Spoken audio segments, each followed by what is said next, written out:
तो hello everyone, तो आप सभी का स्वागत है मेरे आज के वीडियो में। तो मतलब अभी मेरे वीडियो में ये मतलब जो वर्ड है वो हमको लगता है 50 बार से ज़्यादा आता होगा, क्योंकि तो जब मुझे कुछ समझ में नहीं आता है तो मेरे मुंह से मतलब क्योंकि बस यही शब्द निकलता है, तो इसको इग्नोर कीजिएगा।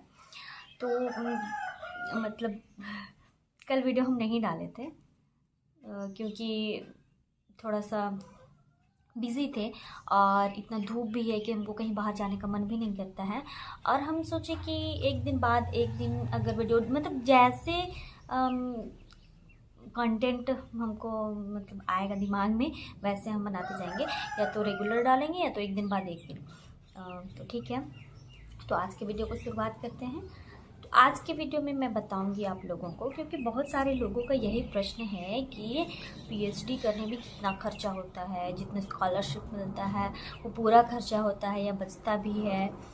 तो मैं जितना जानती हूँ मैं उतना बताने का कोशिश करूँगी। और थोड़ा सा बैकग्राउंड म्यूजिक नहीं, आवाज़ों को आप थोड़ा सा इग्नोर कीजिएगा, क्योंकि थोड़ा सा काम चल रहा है, डेली काम चलता है, क्योंकि गांव है ना, तो रोज़ दिन कुछ ना कुछ आवाज़ वगैरह कुछ काम वगैरह होते ही रहता है। और हवा भी चल रहा है, आज बहुत हवा चल रहा है, लेकिन गर्मी भी बहुत ज़्यादा है। लाइट भी नहीं है गाइस, पता नहीं गर्मी में इतना लाइट क्यों काटता है। तो ठीक है, आज का वीडियो को हम लोग शुरू करते हैं। सबसे पहले हम ये बात बता दें आप लोगों को कि अभी तक मेरा प्रोसेस जो है वो पूरी तरह से कंप्लीट नहीं हुआ है। तो अभी तक मेरे को एक बार का भी स्कॉलरशिप नहीं मिला है। और लेकिन ऐसा नहीं है, मतलब जिस दिन से आप ज्वाइनिंग किए जीआरएफ के रूप में उसी दिन से पैसा बनना शुरू हो जाता है स्कॉलरशिप के लिए। तो अभी तक हमारा नहीं आया है, और कितना आएगा ये भी मुझे नहीं पता, मुझे मतलब अच्छा से नहीं पता कि कितना आता है कितना नहीं। तो खर्चा का बात किया जाए तो खर्चा तो थोड़ा बहुत होगा ही, क्योंकि जैसे कि आपको अब जिस विषय पे आप पीएचडी कर रहे हो उस विषय का आपको सारा बुक खरीदना पड़ेगा। वो भी आप मतलब आप ऐसे नहीं कि आप लाइब्रेरी से पढ़ लो, वो नहीं, क्योंकि आपके पास अपना पर्सनल बुक होना चाहिए, क्योंकि आपको उसमें बारीकी से पढ़ना पड़ेगा। उसमें आपको कुछ लिखना भी होगा, मतलब सबका पढ़ने का तरीका अलग अलग होता है। तो मेरा बता रहे हैं कि जब हम पढ़ते हैं तो कुछ जो इम्पोर्टेंट लाइन वगैरह रहता है, जो भी ज़रूरी जो रहता है उसको हम हाईलाइट करते हैं।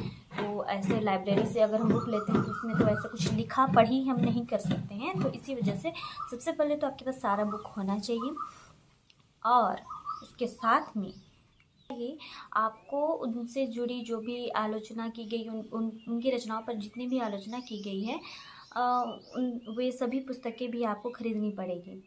और पत्र पत्रिकाएं भी अगर आपको मिलती हैं उससे जुड़ी हुई तो वो सारी चीज़ भी आपको खरीदनी पड़ेगी।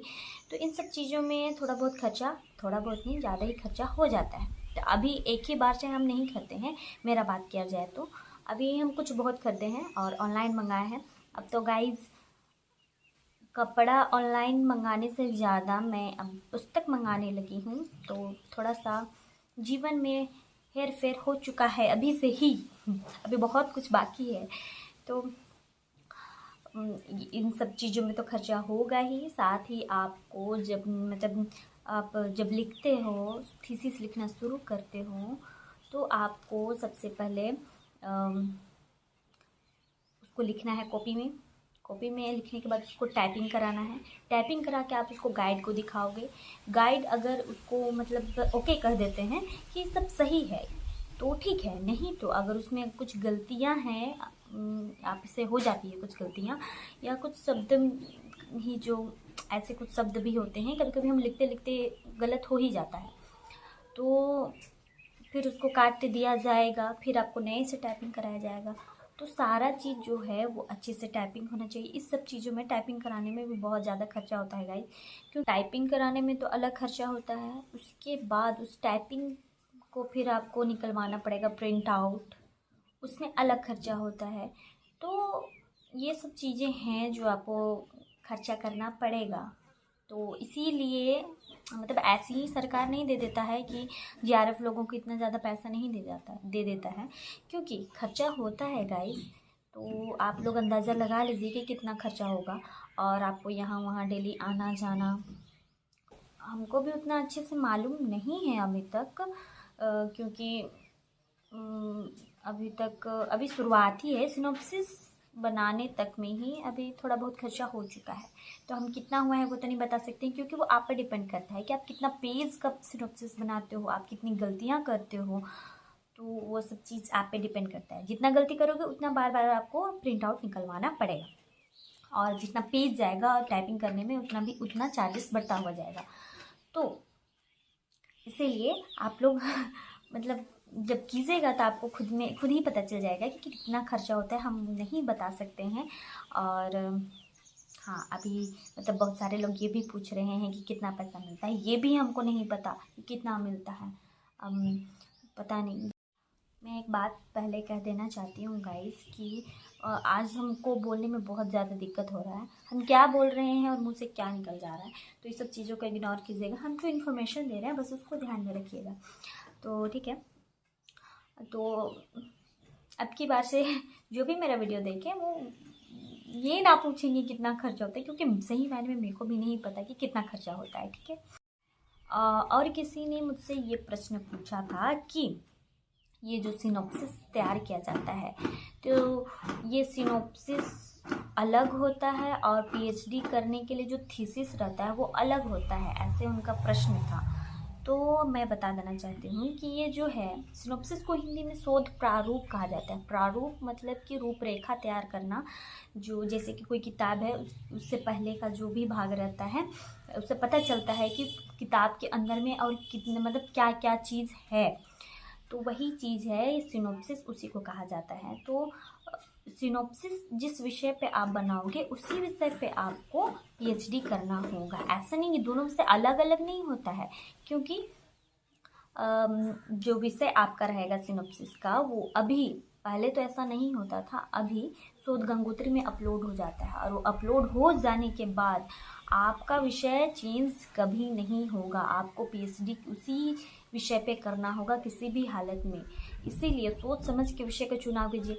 सबसे पहले तो ये देखिए कि आपके पास उस विषय से संबंधित सामग्री है या नहीं, पुस्तकें हैं या नहीं। तो सारी चीज़ों को पहले देख लीजिए। ऐसे नहीं कि आपने विषय चुन तो लिया, उसके बाद आपको सामग्री ही नहीं मिल रही है, फिर आप लिखोगे कैसे। तो ये सब चीज़ें हैं, तो ये सब चीज़ों को ध्यान रखिएगा जो भी विषय को चुनाव करते हैं। तो ऐसे लेखक लेखिका या फिर ऐसे साहित्य को चुनिए जिसमें आपको सामग्री मिले, इतना मिले कि आप लोग 5 साल में बहुत कुछ लिख सकें। तो दोनों सेम ही होता है। वो सिनॉप्सिस वो शोध का प्रारूप जो पहले आपको जमा करना होता है, और थीसिस मतलब बुक लिखना होता है, जो कि 5 साल के अंदर में आपको लिखना पड़ता है। तो मैं आप लोगों को एक बात और बताना चाहती हूँ कि किसी ने पूछा था, मुझे नाम याद नहीं है, तो मैं बताना चाहती हूँ। वो उन्होंने ये पूछा था कि पीएचडी 5 साल में ही कंप्लीट होता है। तो पीएचडी के लिए ये एक कोर्स है, और जैसे कि आपका जो है ग्रेजुएशन, पहले ग्रेजुएशन 3 साल में कंप्लीट होता था और पीजी 2 साल में कंप्लीट होता था। अभी नई शिक्षा नीति के अनुसार ग्रेजुएशन और पीजी को मिला करके 4 साल किया गया है। तो उसी प्रकार ये जो पीएचडी का कोर्स होता है वो होता है 5 साल के लिए। तो बहुत सारे लोगों को पता नहीं होगा, कि उन्हें लगता होगा कि जब तक हम जितना टाइम लेना चाहें ले सकते हैं। तो ये ऐसा नहीं है, आपको 5 साल में ही कंप्लीट करना होगा। लेकिन हमको थोड़ा जितना पता है उतना हम बता रहे हैं कि अगर बीच में आप थीसिस लिख रहे हो और आपसे कुछ गड़बड़ हो गया, या फिर लास्ट में जब आप थीसिस जमा करते हो 5 साल के बाद जब आपका कंप्लीट होता है, तो लास्ट में एक वाइवा टाइप से या इंटरव्यू टाइप से होता है, तो उसमें आपको थीसिस जमा करना पड़ता है, और वो आपका जाएगा शोध गंगा में। अगर शोध गंगा में आपका थीसिस किसी से मैच हो गया, या फिर एक वहाँ बनाया गया है नियम कि इतना से इतना % का मतलब चोरी, साहित्यिक चोरी, जो मैंने पहले भी बताया है कि अगर आप किसी का थीसिस को चुराते हो या फिर उसका देख करके लिखते हो हूबहू, तो आपकी जो थीसिस है वो साहित्यिक चोरी के अंतर्गत आ जाएगी, और आपका जो है उसको सबसे पहले तो आपको वार्निंग दिया जाएगा और आपको समय दिया जाएगा कुछ महीनों का या कुछ साल का, इतना मुझे पता नहीं है, लेकिन दिया जाता है समय। तो आपको समय दिया जाएगा, आपको उस समय के अंतर्गत आपको पूरा करना है लिख करके। जो आप 5 साल में लिखें वो आपको कुछ महीनों में पूरा करना होगा। तो अगर फिर भी आपका दोबारा ये होता है तो आपका रजिस्ट्रेशन को कैंसिल कर दिया जाएगा।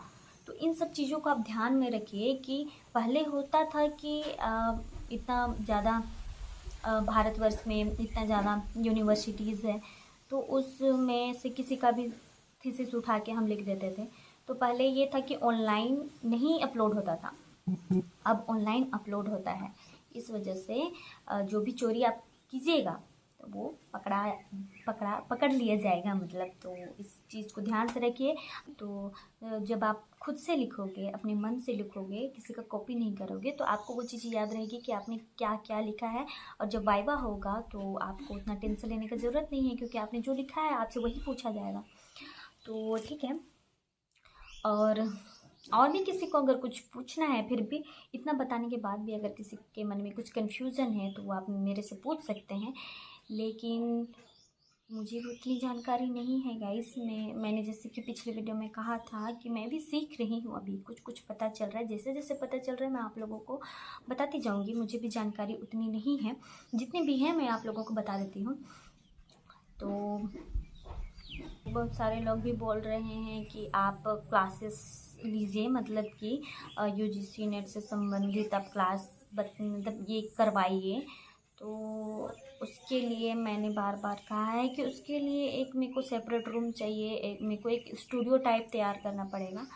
तो अभी वो पॉसिबल नहीं है, क्योंकि अभी मेरा भी पढ़ना है, बहुत ज़्यादा पढ़ाई करना है गाइस। और जब हो जाएगा वो चीज़ तो मैं ज़रूर करूँगी। आप लोग के सपोर्ट के लिए ही मैं आई हूँ। तो क्योंकि मैं भी चाहती हूँ कि जिस तरह मैंने किया उस तरह आप लोग भी करें, हिम्मत कभी नहीं हारना है ना। मैं चाहती हूँ कि जो लोग ये सोचते हैं कि मुझसे नहीं होगा, तो ऐसा कभी सोचना ही नहीं है। आपसे क्यों नहीं होगा, जब मुझसे हो गया तो आपसे क्यों नहीं होगा। तो आपको बस मेहनत करना है और पढ़ाई करना है, ठीक है। तो अभी जो जून वाला जो है एग्ज़ाम आने वाला है, तो आप लोग बहुत अच्छे से तैयारी कीजिए। मैं चाहती हूँ कि सभी लोगों का हो जाए, अच्छे से तैयारी कीजिए, है ना। आप अगला को मत देखिए कि वो कितना पढ़ रहा है। मैंने बार बार कहा है कि आप अगला को मत देखिए, दूसरों को मत देखिए कि वो क्या कर रहा है। आप खुद को देखिए कि आप क्या कर रहे हो और आप क्या करना चाहते हो। तो ठीक है, आज के लिए बस इतना ही छोटा सा वीडियो। और आएगा अच्छा वीडियो। तो आप लोग ऐसे ही बने रहिए और बहुत सारा प्यार देते रहिए। तो फिर ठीक है, thank you for watching my video और मिलते हैं मेरे अगले वीडियो में।